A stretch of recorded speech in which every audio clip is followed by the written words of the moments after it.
সঞ্জয় রয়ের ডিফেন্সটা পুরো কেটে দিয়েছে। ঠিক আছে, এটা অনেকই প্ল্যান্ডভাবে করা হয়েছে। ওখান থেকে ওর আপিলের জন্য, ওর কনভিকশনটাকে রিডিউস করার জন্য বা ওই কনভিকশনটাকে পুরো নাল অ্যান্ড ভয়েড ডিক্লেয়ার করার জন্য যে রাইটসগুলো সঞ্জয় রয়ের কাছে ছিল ওটাকে নালিফাই করে দেওয়া হয়েছে। Principal had instructed him to send the body to morgue immediately to prevent any sort of problem in the hospital. এটার মানে কি? Any sort of problem in the hospital means একটা যদি ক্রাইম সিন থাকে, ওখানে কোনো ডেড বডি থাকে, ওই প্লেসটাকে আগে প্রিভেন্ট করা উচিত। ওই ক্রাইম সিনটাকে পুরো প্রিভেন্ট করা উচিত আছে, কেন কি ওই ক্রাইম সিনটা আমাদের কেসে অনেক কাজে আসে। আর ওই ক্রাইম সিনটাকে পুরো ডিসম্যান্টেল করার যে সাজেশনসগুলো ছিল ওটা সন্দীপ ঘোষের কেন থাকতে পারে? ও আমি তো এটাই বুঝতে পারছি যে ওনার উপরও কোনো প্রেশার ছিল। প্রেশার বলতে কি একদম স্টেট গভর্নমেন্টের প্রেশার বলতে চাইছি? ওটা তো পুরো স্টেট গভর্নমেন্টেরই প্রেশার থাকতে পারে, আর কার থাকবে?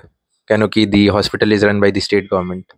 যা আমার এক্সপিরিয়েন্স আছে বা আমি যা বুঝতে পারছি, এখানে আমাকে অ্যাপ্রিহেনশনস আছে যে ওয়াকালতনামাটা যেটা সই করা গেছে আর যে কোর্টে সাবমিট হয়েছে ওটা অনেক আগেই সাইন করানো হয়েছিল। যখন স্টেট লিগাল এড বা ডিস্ট্রিক্ট লিগাল এড যখন সঞ্জয় রয়কে লোয়ার কোর্টে যখন অ্যাপিয়ার করছিলেন সঞ্জয় রয়ের হয়ে, তখনই আই গেস যে হাইকোর্টেরও ওয়াকালতনামাটাকে সই করানো হয়েছে। অনেকেই বলছেন শুধুমাত্র নাম কামানোর জন্য এবং আপনারা এসেছেন এবং আপনাদের সেই অধিকারই নেই সঞ্জয় রায়ের হয়ে লড়ার, তাদেরকে কি বলবেন যারা এই কথা বলছেন? দেখুন, আমরা তো আগেই এক টাইম যদি উনি বলেন যে এটা সেক্সুয়াল অ্যাসল্ট আর murder, the very next moment উনি কিরকম বলতে পারেন ভিকটিমের মা বাবাকে যে এটা সুইসাইডাল অ্যাটেম্প্ট। তারপরে যখন প্রিন্সিপালকে ইনফরমেশনটা দেওয়া হলো যে এরকম ঘটনা ঘটেছে ওনার কলেজে ক্যাম্পাসে, তো সেখানে প্রিন্সিপাল একই জিনিস বলেছে যে আপনি বডিটাকে সরিয়ে দিন, ওখান থেকে মর্গে দিয়ে দিন বডিটাকে। যখনও একটা ক্রাইম হয় এরকম বা মার্ডার হয়, তখনই ওই ক্রাইম সিনটাকে প্রোটেক্ট করা উচিত। যদি আ পার্সন ইজ অ্যালাইভ, ওকে ওখান থেকে সরিয়ে হসপিটালে ভর্তি করা এইসব প্রসেস থাকে, সেখানে you don't need to give a second thought about taking away the body. But in this case এটাকে প্রোটেক্ট করা উচিত ছিল। সেখানে ওই প্রিন্সিপাল, এত বড় প্রিন্সিপাল হয়ে এই কথাটা কেন বলতে পারে, এটা আমার পুরো নলেজের বাইরে। আমি তো এটাও বলছি যে প্লেস অফ অকারেন্স ওটা ছিলই না। এখানে আগে আমি বলেছিলাম আপনাদেরকে যে প্লেস অফ অকারেন্স ছিল MIMBর রিপোর্ট যা এসছে ওখানে বলাই হয়েছে clearly that the marks were between 24 to 48 hours. So how can you conclude that the aberrations or the marks which were present were only the marks of that night itself? It was between 24 to 48 hours. That means 1 or 2 days. এই crime সিনটা যখন হয়েছিল তার আগের দিন একজন drank লোক ওই জায়গায় ঢুকেছিল, ওখানে চেঁচামেচি হয়েছে, HOD-কে বলা হয়েছে যে এর উপরে অ্যাকশনটা নিন, কিন্তু কোনো অ্যাকশন নেওয়া গেল না। আর ক্রাইম সিনের আগে এই জিনিসটা কেন হয়েছে? আর আমি তো ভাবছি যে এই যে ঘটনাটা যে ঘটেছে সেদিনে ওর একদিন আগেই ওই ঘটনাটা ঘটে যেত যদি ভিকটিম ওখানে থাকতো। একদমই 100%। যখন অবধি আসল লোক বাইরে আসবে না তখন অবধি আমরা ইনভলভ থাকবো। আর এতগুলো প্রোটেস্ট রাত্রিরে, আমিও তো ক্যান্ডেল নিয়ে বাইরে বেরিয়েছি, আমারও তো বাড়িতে মা বাবা আছে, আমার বোন আছে, আমিও তো বেরিয়েছি ক্যান্ডেল নিয়ে।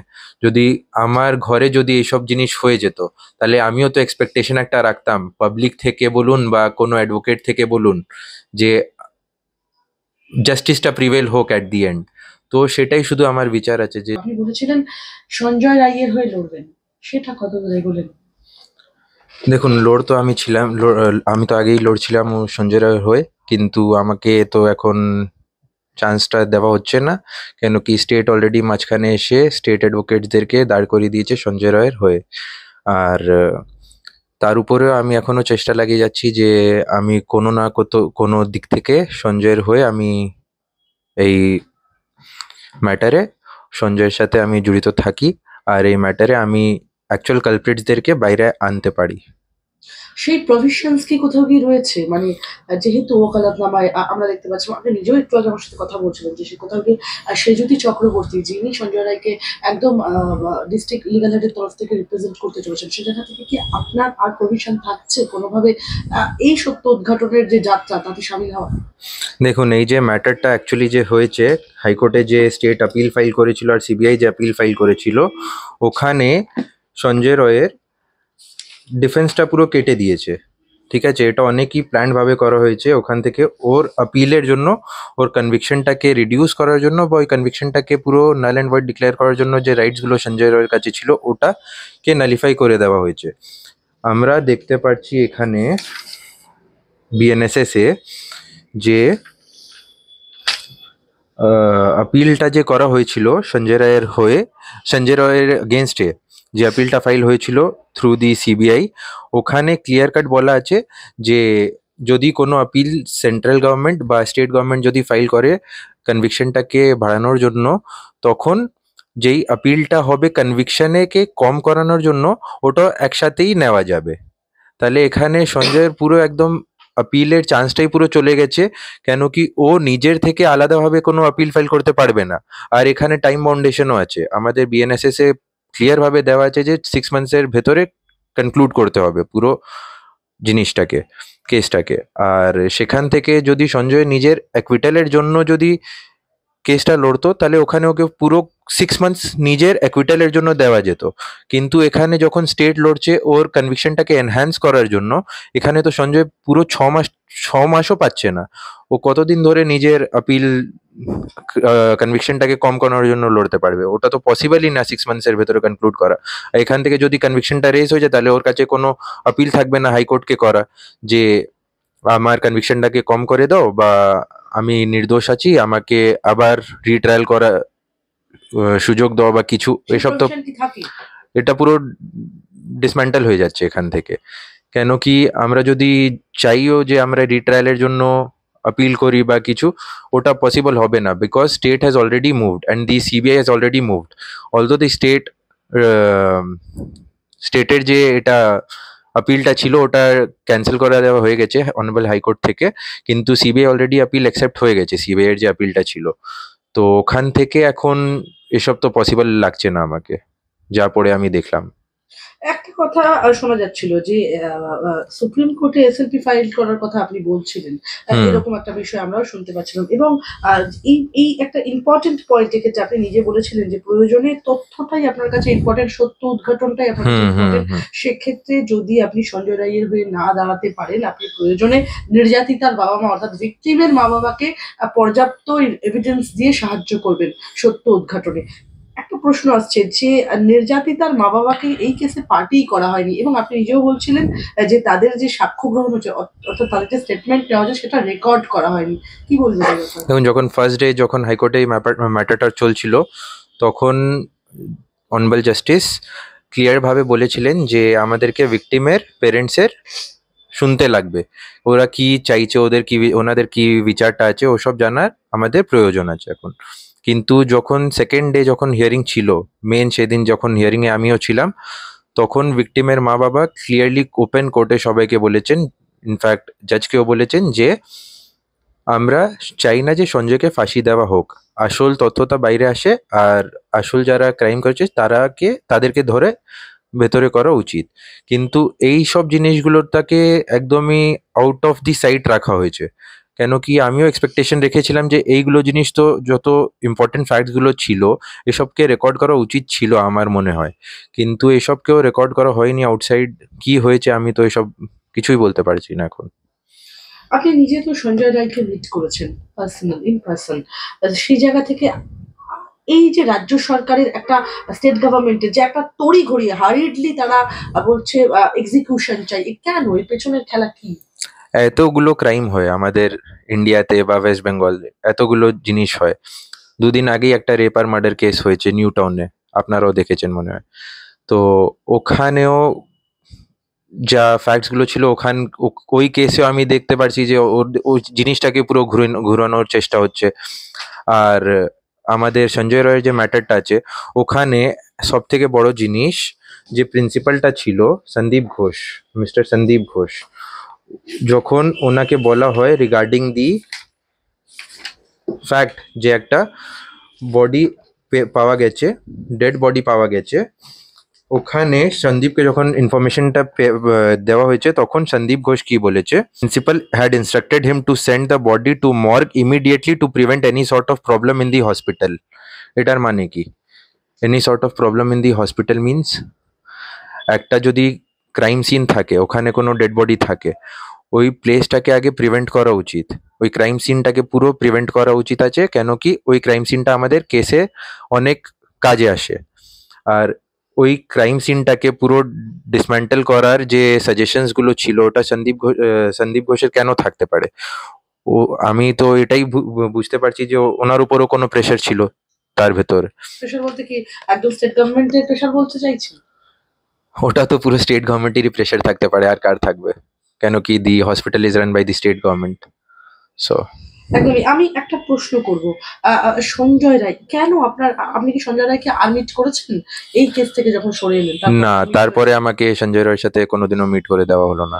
আপনি দেখা করতে চেয়েছিলেন? আমি চেয়েছিলাম, কিন্তু দেখা করলে আমাকে পুরো ডিনাই করে দিয়েছিল। কত তারিখ নাগাদ আপনি চেয়েছিলেন দেখা করতে? ওটা আমার একটু মনে নেই এখন, কিন্তু আমি গিয়েছিলাম।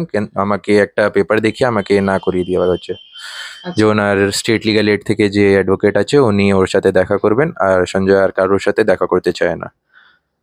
আমি একটা প্রশ্ন করব যশবাবু, যে সেজুতি চক্রবর্তী, যার নাম আসছে অ্যাডভোকেট সেজুতি চক্রবর্তী, আমরা তো জানতাম যে সৌরভ বন্দ্যোপাধ্যায়ের যিনি একদম লিগ্যাল এডের তরফ থেকে শিয়ালদা অতিরিক্ত দায়রা আদালতে যারা সঞ্জয় রায়ের হয়ে পক্ষে সওয়াল করেছিলেন তার জুনিয়র ছিলেন সেজুতি চক্রবর্তীর নাম এক্ষেত্রেও দেখা যাচ্ছে ইয়েতে রয়েছে, মানে হাইকোর্টের যে এনলিস্টেড যারা রয়েছে তার মধ্যে রয়েছে। এই ব্যাপারটা একটু ব্যাখ্যা করবেন, মানে এই কি প্রভিশন থাকে, মানে সিনিয়রকে টপকে জুনিয়রের এই মামলা অ্যাপিয়ার করার এই পারমিশন থাকে? দেখুন, এখানে তো আমি আগেও বলেছি যে স্টেট গভর্নমেন্ট চায় সঞ্জয়কে ফাঁসি দেওয়া হোক, আর ক্লিয়ার ফ্যাক্ট আছে এটা। যদি ওকে ফাঁসি দেওয়া হবে তাহলে যারা মেন ইনভলভড আছে ওদের নাম তো কোনোদিনও সামনে আসবে না। আর স্টেট এখনো আপিল করছে যে ওকে ফাঁসি দেওয়া হোক। ডেলি স্টেট স্টেটে যখন প্রোটেস্ট হচ্ছে, এখনো সাইলেন্ট প্রোটেস্ট করা হচ্ছে, তখনও স্টেট গভর্নমেন্ট একটাই জিনিস বলছে, ওই প্রোটেস্ট নিয়ে যত ডক্টরসগুলো আছে ওরা এক জিনিস বলছে যে আসল কালপ্রিটদেরকে ধরা উচিত। কিন্তু সেখানেই স্টেট গভর্নমেন্ট বলছে আমাদের যে সঞ্জয়কে ফাঁসি দেওয়া হোক, তাহলেই জাস্টিস পাওয়া যাবে। তো এটা তো পুরো দু ধরনের কথা করা যাচ্ছে। আর এখানে সেনযুক্তি চক্রবর্তী উনি অ্যাপিয়ার করছে অন বিহাফ অফ সঞ্জয় রয়। এখানে আমার একটা ডিসক্রিপেন্সি লাগছে। আর আমি একটা জিনিস যা আমার এক্সপিরিয়েন্স আছে বা আমি যা বুঝতে পারছি, এখানে আমাকে অ্যাপ্রিহেনশনস আছে যে ওয়াকালতনামাটা যেটা সই করা গেছে আর যে কোর্টে সাবমিট হয়েছে ওটা অনেক আগেই সাইন করানো হয়েছিল, যখন স্টেট লিগ্যাল এড বা ডিস্ট্রিক্ট লিগ্যাল এড যখন সঞ্জয় রয়কে লোয়ার কোর্টে যখন অ্যাপিয়ার করছিলেন সঞ্জয় রয়ের হয়ে, তখনই আই গেস যে হাইকোর্টেরও ওয়াকালতনামাটাকে সই করানো হয়েছে। কেন কি যখন ফার্স্ট টাইম আমি সঞ্জয়ের সাথে দেখা করতে গেছিলাম, আমাকে বাইরে বলা হয়েছিল যে through the correctional home controller যে সঞ্জয় স্টেট লিগ্যাল এড নিয়েছে। আর আমার হাইকোর্টের অর্ডার যা দেখিয়ে আমি যখন দেখালাম ওনাদেরকে, তারপরে যখন আমি সঞ্জয়ের সাথে দেখা করলাম তখন সঞ্জয় আমাকে একই জিনিস বলেছে, ও কোথাও সিগনেচার করেনি। আর আই থিঙ্ক এটাই লুপোল নিয়ে ওরা আগে বেরিয়ে গেছে যে সঞ্জয়ের case district legal service authority সেনযুক্তি চক্রবর্তী এখন হ্যান্ডেল করছে। তাহলে আপনি বলতে চাই বিস্ফোরক তথ্য দিচ্ছেন যে এই যে হাইকোর্টের যে হাইকোর্টে অ্যাপিয়ার করার যে ওকালতনামা সেটা আগেই সাইন করিয়ে নেওয়া হয়েছিল সঞ্জয় রায়ের থেকে। এরকম কি প্রভিশন থাকে যে একদম লোয়ার কোর্ট এবং হাইকোর্টের যে ওকালতনামা একসাথে সাইন করানোর, এটা কি থাকে? প্রভিশন তো থাকে না, কিন্তু যদি মিসইউজ করা যায় তাহলে তো আমরা কিছু বলতে পারবো না। এখানে আমার এটা অ্যাপ্রিহেনশন আছে, আমি ক্লেম করছি না যে এটা হয়েছে, কিন্তু এটা আমার অ্যাপ্রিহেনশন আছে। কেন কি সার্কামস্ট্যান্সেসটা যদি আমি কম্বাইন করি বা ডটসগুলোকে যদি কানেক্ট করি, তাহলে এটাই আমি বুঝতে পারছি, একটাই কনক্লুশন আমার কাছে আসছে যে ইট মে বি ওয়াকালতনামাটা আগেই সই করানো হয়ে গেছিল যখন লোয়ার কোর্টে মামলাটা চলছিল। আমার একটা প্রশ্ন থাকছে আপনার কাছে যশবাবু, অনেকেই বলছেন আপনারা সাধারণত আপনি এবং অ্যাডভোকেট চন্দ্রশেখর ঝা আপনারা যে অ্যাপিয়ার করলেন এবং আপনারা এই মামলায় যে পার্টি হতে চেয়েছিলেন, অনেকেই বলছেন শুধুমাত্র নাম কামানোর জন্য এবং আপনারা এসেছেন এবং আমাদের সেই অধিকারই নেই সঞ্জয় রায়ের হয়ে লড়ার। তাদেরকে কি বলবেন যারা এই কথা বলছেন? দেখুন, আমরা তো আগেই একটা কেন কি স্টেটের যা রেট আছে, যেই রেটে স্টেট যদি কোনো কারোর হয়ে যদি লড়ে, আর ওখানে কতগুলো জনকে ওরা বাঁচাতে পারে, এটার রেট তো অনেকই কম আছে প্রাইভেট ডিফেন্সের কম্প্যারিজনে। সো তখন আমাদেরকে ক্লিয়ার ডিনায়াল আমরা পেয়ে যাই যে আপনি অ্যাপিয়ার করতে পারবেন না, কেন কি আমাদেরকে কাজটা দেওয়া হয়ে গেছে। And the very next day we move out of the case. And তারপরে যখন আমরা জাজমেন্ট দেখতে পাই লোয়ার কোর্টের, সেখান থেকে পুরো জাজমেন্টটা পড়ে 172 পেজের জাজমেন্ট আছে, ওই পুরো কেসটা পড়ে আমরা জাজমেন্টটা পড়ে আমরা এক কনক্লুশনেই পৌঁছালাম যে পুরো জাজমেন্টটা যে আছে ওটার ভেতরে অনেকগুলো জিনিস আছে যেটা ধরা যায়নি কোর্টের ভেতরে, বা ইন্টেনশনালি ওটাকে সরানো গেছে। এখানে অনেকগুলো জিনিস আছে, আমি বলছি আপনাকে। PW6, যখন PW6 সাইটে গিয়েছিলেন, উনি ক্লিয়ারলি ওখানে গিয়ে বুঝতে পেরেছেন যে ওই যে বডিটা ছিল ওর সাথে সেক্সুয়াল অ্যাসল্ট আর মার্ডার হয়েছে। কিন্তু যখন পেরেন্টসদেরকে ইনফর্ম করা হয়েছে, তখন পেরেন্টসদেরকে কোনো ইনফরমেশন দেওয়া হয়নি এই ব্যাপারে। শুধু বলা গেছে যে আপনি আসুন, আপনার মেয়ের মেডিকেল কন্ডিশন ঠিক নেই। এটা কিন্তু ঠিক আছে একদিক থেকে, যে আপনি বলতেই পারেন যে আপনি হসপিটালে এসে দেখা করুন, তারপরে আমরা বলবো, এটা তো একটা এথিক্সের ব্যাপার। কিন্তু দি ভেরি নেক্সট মোমেন্ট যখন পেরেন্টসরা আবার ফোন করেছে সেই নাম্বারে, তখন ওদেরকে বলা হয়েছে যে সুইসাইড কমিট হয়েছে। এক টাইম যদি উনি বলেন যে এটা সেক্সুয়াল অ্যাসল্ট আর murder, the very next moment উনি কিরকম বলতে পারেন ভিকটিমের মা বাবাকে যে এটা সুইসাইডাল অ্যাটেম্প্ট। তারপরে যখন প্রিন্সিপালকে ইনফরমেশনটা দেওয়া হলো যে এরকম ঘটনা ঘটেছে ওনার কলেজে ক্যাম্পাসে, তো সেখানে প্রিন্সিপাল একই জিনিস বলেছে যে আপনি বডিটাকে সরিয়ে দিন, ওখান থেকে মর্গে দিয়ে দিন বডিটাকে। যখনও একটা ক্রাইম হয় এরকম বা মার্ডার হয়, তখনই ওই ক্রাইম সিনটাকে প্রোটেক্ট করা উচিত। যদি আ পার্সন ইজ অ্যালাইভ, ওকে ওখান থেকে সরিয়ে হসপিটালে ভর্তি করা এইসব প্রসেস থাকে, সেখানে you don't need to give a second thought about taking away the body. But in this case এটাকে প্রোটেক্ট করা উচিত ছিল। সেখানে ওই প্রিন্সিপাল, এত বড় প্রিন্সিপাল হয়ে এই কথাটা কেন বলতে পারে, এটা আমার পুরো নলেজের বাইরে। PW7 যখন রুমে যাচ্ছিল, সেখানে she has noticed that one officer of the Arjikar police outpost was present there. The door of the seminar room was closed and the HOD chess department was also there. কে কে ছিল সেই সময় PW7 যখন যখন reiki যখন করতে যান তখন reiki করতে না, উনি ওই ক্যাম্পাসেরই কেউ ছিলেন। তো ওখানে যখন উনি যান, ওখানে উনি দেখেন যে পিওটা ছিল প্লেস অফ অকারেন্স, ওখানে আরজিকার পুলিশ আউটপোস্টের কোনো অফিসার ছিল, আর HOD চেস ডিপার্টমেন্ট ওখানে প্রেজেন্ট ছিলেন, আর ক্লোজড রুমে ওনারা ছিলেন। তো যে যখন সেমিনার রুমে ডেড বডি পাওয়া সেই রুমে গেছে ক্লোজ সেখানে অবস্থায় আর chess closed room mein, the door was closed, the door of the seminar room was closed and both of them were present there, she has noticed. So there might be some discrepancies with the subject or the body.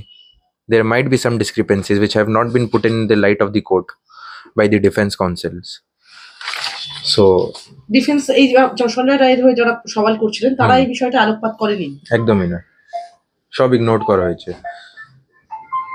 আর যদি একটা crime scene আছে, এত বড় crime scene যদি রয়েছে ওখানে, ওখানে you can not enter the place of occurrence at any cost, but এটা করা হয়েছে। তো ওখানে তো অনেকগুলো ডিসক্রিপেন্সিস থাকতেই পারে, অনেকগুলো মিসম্যাচ ওখানে রাখা দেওয়া যেতে পারে, যে কারোর আগেনস্টে ওটা না আসুক বা কিছু এভিডেন্সগুলোকে ট্যাম্পার করা হতেই পারে এখানে। সো আরও অনেক জিনিস আছে এখানে, যে আগেও আমি বলেছিলাম আপনাদেরকে। আমি তো এটাও বলছি যে প্লেস অফ অকারেন্স ওটা ছিলই না। এখানে আগে আমি বলেছিলাম আপনাদেরকে যে প্লেস অফ অকারেন্স ছিল ওনার কাছে, ওর ভিকটিমের বেডে laptop, mobile phone, water bottles, radiological box ছিল ওখানে। আর যদি কেউ রেজিস্ট করে, তো ওখানে রেজিস্ট্যান্সের জন্য সব জিনিস পড়ে যাওয়া উচিত আছে। আর একটা জিনিস আমি বলতে চাই, যে অ্যাব্রেশনসগুলো পাওয়া গেছে লেগে, ওই অ্যাব্রেশনটা লেগে যে অ্যাব্রেশনসগুলো ছিল, ওটা আগেই একজন ডক্টর ওনারই ক্যাম্পাসের ওই অ্যাব্রেশনসগুলো আগে দেখেছিলেন, কেন কি ওই ভিকটিমটা আগে একদিন ওনার লেগেছিল পায়ে। তো ওই অ্যাব্রেশনসটাকে নিয়ে এটা বলা হচ্ছে যে ওটা যে অ্যাসল্ট যা হয়েছে ওটা ফ্রেশ মার্কস আছে, কিন্তু 24 to 48 hours MIMBর রিপোর্ট যে যা এসছে ওখানে বলাই হয়েছে clearly that the marks were between 24 to 48 hours. So how can you conclude that the aberrations or the marks which were present were only the marks of that night itself? It was between 24 to 48 hours. That means 1 or 2 days. So যদি 24 hours আগে যদি murder হয়, ওর আগেই যদি থাকে দাগটা, তো ওটাগুলো question করা হয়নি, এগুলো ডিফেন্সের তরফ থেকে কোনো প্রশ্ন সমাধান হয়নি। করা হয়নি। হ্যাঁ, আচ্ছা, একটা প্রশ্ন উঠছে যে আরজি করের যে আর্থিক দুর্নীতি মামলা, অর্থাৎ ইকোনমিক্যাল যে ফরজারি, অর্থাৎ হসপিটালের প্রোডাক্টস এর ব্যাপারে যে ম্যানিপুলেশন, সন্দীপ ঘোষের এগেনস্টে যে সিবিআই তদন্তের জন্য তিনি এখন বিহাইন্ড দ্য বার রয়েছেন। প্রসঙ্গত এই মামলায় যাতে দ্রুত চার্জ ফ্রেম না হয় সেই আর্জি জানিয়ে একদম কলকাতা হাইকোর্টের দ্বারস্থ হয়েছিলেন অভিযুক্ত সন্দীপ ঘোষ অর্থাৎ প্রিন্সিপাল। এর পেছনে কি অঙ্ক রয়েছে স্যার? কারণ এই কোথাও গিয়ে এই চার্জ ফ্রেমিং এ যাতে ডিলের পেছনেও কি কোথাও গিয়ে এই অভয়ার মার্ডার কেসের মোটিভ লুকিয়ে রয়েছে? দেখুন এটাতে আমি কোনো কমেন্ট করতে পারবো না, কেন কি উচিত নেই এখানে আমার কিছু বলা। কিন্তু আরেকটা জিনিস আমি আগে যে আপনি কোয়েশ্চেন করেছিলেন ওখানেও আরেক জিনিস যে কলকাতা পুলিশ থেকে একটা মিসম্যাচ হয়েছে, ওটা আছে এখানে লেখা আছে, from the evidence it also came out due to the mismatch of one label over the wearing apparel of the victim and pubic hair, the police did not take the sample on 10th, 2024 and it was collected by police on 12th August as 11th was a holiday. According to him, SI Kaushik Brata Majumdar collected the same in front of him and he had handed over the same by making rectification in the label of pubic hair, and that on his request the wearing apparel were also taken by the police. এখানে আমরা দেখতে পাচ্ছি যে স্যাম্পলটাকে যখন দেওয়া উচিত ছিল 10 তারিখে কালেক্ট করে, ওই স্যাম্পলটা কালেক্ট করা যাচ্ছে 12 তারিখে কালেক্ট করে দেওয়া হচ্ছে পুলিশের থেকে। এটা রিজনটা কি? মানে আফটার অ্যারেস্টিং সঞ্জয় রয় এবং ক্রিমেশনের পরে, ইভেন ক্রিমেশনের পরে। 10 তারিখ The more important thing is that after arresting the convict, police is providing samples, and police is providing bunch of hair. How can the bunch of hair come in light? So আপনার আরজি করের এই যে মামলা, আপনার মনে যে প্রশ্নগুলো রয়েছে পরপর যদি একটু বলেন। আমার মনে একটাই প্রশ্ন আছে, যখন আমাদের দিদিকে আমরা সবাই এত রেসপেক্ট দেই এই স্টেটের ভেতরে, দিদি বলে মমতা ব্যানার্জি, উনি বলেন মা মাটি মানুষ, এই মা মাটি মানুষ যেটা উনি করেন, তাহলে ওনাকে তো এখন জাস্টিসটাকে প্রিভেল করা উচিত আছে এখন। আর উনি আমাদের জাস্টিস সিস্টেমের সাথে খেলা করছেন এখন। উনি বলতে থাকেন খেলা হবে খেলা হবে, খেলা তো আমাদের স্টেটে এখনই হচ্ছে। আর উনি কি করছেন ওখানে বসে? উনি তো শুধু স্টেট লিগ্যাল এডকে পাঠাচ্ছেন কোনো অ্যাকিউজ বা কনভিক্টকে ধরার জন্য বা ওকে বাঁচানোর জন্য, আর প্রাইভেট ডিফেন্সদেরকে পুরো পেছনে করা হচ্ছে, আর গেম খেলা যাচ্ছে প্রাইভেট ডিফেন্সের এগেনস্টে, যে প্রাইভেট ডিফেন্স যদি আসে ওরা শুধু নাম করতে আসবে। এসব তো একদমই এটা তাহলে বলছেন এই এজেন্ডা সেটিং গুলো কোথাও কি করা হচ্ছে স্টেট গভর্নমেন্ট? একদমই করা হচ্ছে। কেন কি যদি আমি পাবলিকে এসে আসল কথাটা জাজমেন্ট থেকে, আমি তো কিছু নিজের মুখ থেকে এমনি বলছি না, আমি তো আমার কাছে যা জাজমেন্ট আছে ওটাকে রেফার করে, বুকস রেফার করে তখনই আমি কিছু এভিডেন্সটা রেখেই আমি কিছু বলছি এখানে। তো যে প্রপাগ্যান্ডাটা এখন খেলা যাচ্ছে যে আমাদেরকে চাপানোর জন্য বা আমরা নাম করতে এসছি এখানে এসব বলে আমাদেরকে সাপ্রেস করার জন্য যা গেম হচ্ছে, এটা আমি রিকোয়েস্ট করব কি এটা করা একদমই উচিত না। কেন কি আসল শক্তিটা যখন বাইরে আসবেন তখনই ওই আমার যে বোনটা ছিল ওকে জাস্টিস পাওয়া যাবে, এমনি কোনোদিনও জাস্টিস প্রিভেল করবে না। আর যা ভিকটিমের যে পেরেন্টস আছে ওনাদেরকে আমি একটাই রিকোয়েস্ট করব যে আপনারাও প্লিজ অ্যাকচুয়াল কালপ্রিটদেরকে ধরার জন্য সামনে আসুন। সঞ্জয়কে ফাঁসি দিয়ে কোনো লাভ হবে না, কোনোদিনও কোনো লাভ হবে আমরা না। একদম শুনলাম কলকাতা হাইকোর্টে নির্যাতিতা ভিকটিমের মা বাবা এসে একদম স্পষ্টত তারা বলে দিলেন যে আমরা সঞ্জয় রায়ের ফাঁসি চাই না, এবং সেখান থেকে স্টেট গভর্নমেন্টকে বলতে শোনা গেল, এবং স্টেট গভর্নমেন্ট এটাও বলছে, আমি কোট আন কোট বলবো, একদম গভর্নমেন্টের যারা সুপ্রিম লিডার্স এমপিস তারা রীতিমতো মদন মৈত্র, কুণাল ঘোষ, তারা রীতিমতো বলছেন যে ভিকটিমের মা বাবা পলিটিসাইজড হয়ে গিয়েছেন, কোথাও গিয়ে পলিটিসাইজড এমপ্যাথির জায়গা থেকে তাদের রাজনৈতিক মদতপুষ্ট হয়ে গিয়ে তারা পলিটিক্যাল কথাবার্তা বলছেন, এগুলো তাদের কথাই নয়। সঞ্জয় রায়কে ফাঁসি দেওয়াটাই উপযুক্ত শাস্তি হতো, এটা স্টেট গভর্নমেন্ট থেকে বলা হচ্ছে। কি মনে করছেন? ওটা তো আমাদের স্টেট গভর্নমেন্টের কাজই আছে এখন, যে কোনো লোকই যদি ভিকটিমের প্যারেন্টস সাথে কথা করে ওনাদের সাপোর্ট করে বা কিছু করে, ওদেরকে এটাই বলা হবে যে ওরা পলিটিক্যাল এজেন্ডা খেলছে। আমারও দেখা হয়েছিল ভিকটিমের প্যারেন্টসের সাথে, আর আমারও কথা হয়েছে, কিন্তু ওখানে কোনো পলিটিক্যাল ব্যাপারই আমি আনলাম না, ওখানে কোনো পলিটিক্যাল ব্যাপারই নেই। আমাদেরকেও বলা হচ্ছে যে আমরা শিবসেনার হয়ে আমরা এখানে পলিটিক্স খেলছি, কিন্তু এটা তো একদমই আসল কথা না। যদি আমি পলিটিক্স খেলতাম তাহলে আমি অনেক আগে থেকে পলিটিক্স খেলতাম। আর যখন আমরা লোয়ার কোর্টে যখন আমরা অ্যাপ্লিকেশন ফাইল করেছিলাম ফর সঞ্জয় রয়, তখনই আমরা ওখান থেকে আমরা মিডিয়াতে আসা শুরু করে দিতাম। কিন্তু এটা আমাদের পলিটিক্যাল এজেন্ডা ছিলই না। যখন আমরা জাজমেন্ট পুরো পড়েছি, we came to one conclusion only, যে he is not the only one, many more people are there who should be brought in the light. আপনার দীর্ঘদিনের একটা আইনি প্র্যাকটিস, ল প্র্যাকটিস করছেন কোথাও গিয়ে, সে এবং এরকম অনেক কেসই আপনি আপনি লড়েছেন। অন্যান্য কেসগুলোর থেকে এই কেসটা কেন এক্সেপশনাল? বিকজ এখানে স্টেটের ইনভলভমেন্ট আছে, তাই জন্য এই ম্যাটারটা একটু সেন্সিটিভ হয়ে গেছে আমাদের স্টেটে। সো বাকি জায়গা যে আছে ওখানে কোনো পলিটিক্যাল এজেন্ডা থাকে না।